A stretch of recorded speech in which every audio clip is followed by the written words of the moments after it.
महायुतीकडून नगराध्यक्ष पदाच्या राज्यातल्या पहिल्या उमेदवाराचा अर्ज सांगलीच्या उरण ईश्वरपूरसाठी दाखल करत प्रचाराचा नारळ फोडला आहे।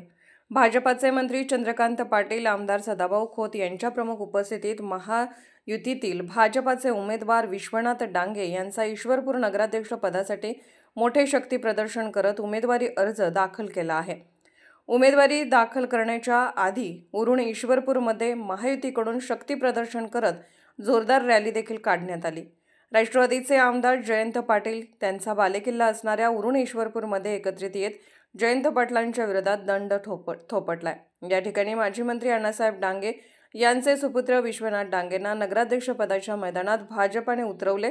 त्यामुळे नगराध्यक्ष आणि नगर परिषदेची निवडणूक ही अत्यंत चुरशीची ठरणार असल्याचं स्पष्ट झालंय। आज आमची राज्याची नगरपालिका, नगर परिषद, नगर पंचायत मिळून ज्या सरासरी 300च्या आसपास निवडणुका होतील त्याची जवळजवळ 90% ठिकाणची नगराध्यक्षाचे उमेदवार कोण म्हणजे प्रामुख्याने भारतीय जनता पार्टीला जिथे नगराध्यक्ष मिळाला आहे। आता आष्ट्याला आम्ही राष्ट्रवादीला दिलं असेल, शिराळ्याला आम्ही शिवसेना दिलं असेल, ते त्यांचं त्यांनी ठरवायचं आहे। पण ज्या साधारणतः 2/3पेक्षा जास्त ठिकाणी BJPला नगराध्यक्षाचा उमेदवार मिळाला त्या सगळ्या ठिकाणची 90% यादी ही प्रचंड शास्त्रीय प्रक्रिया राबवून म्हणजे पहिला प्रभारी, मग समिती, मग नावं, एकदा मुख्यमंत्र्यांबरोबर मांडणी, मग सर्वेशी टॅली करून 90% आज जवळजवळ घोषित झाली आणि त्यामुळे सगळ्यांना आता उमेदवारी अर्ज भरायला परवानगी मिळाली।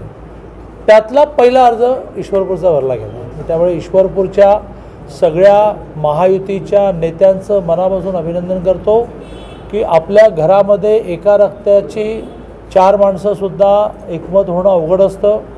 हे इतक्या वेगवेगळ्या पार्श्वभूमीचे, राजकीय पार्श्वभूमीची, विचाराची पार्श्वभूमी, सवयी, मग डावा उजवा असं खूप असतं।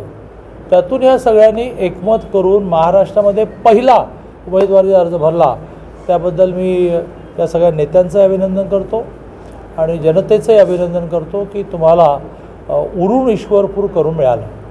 नवनवीन घडामोडी आणि सत्य बातमी पाहण्यासाठी आजच आमच्या YouTube चॅनलला सबस्क्राइब करा, शेअर करा आणि लाईक नक्की करा।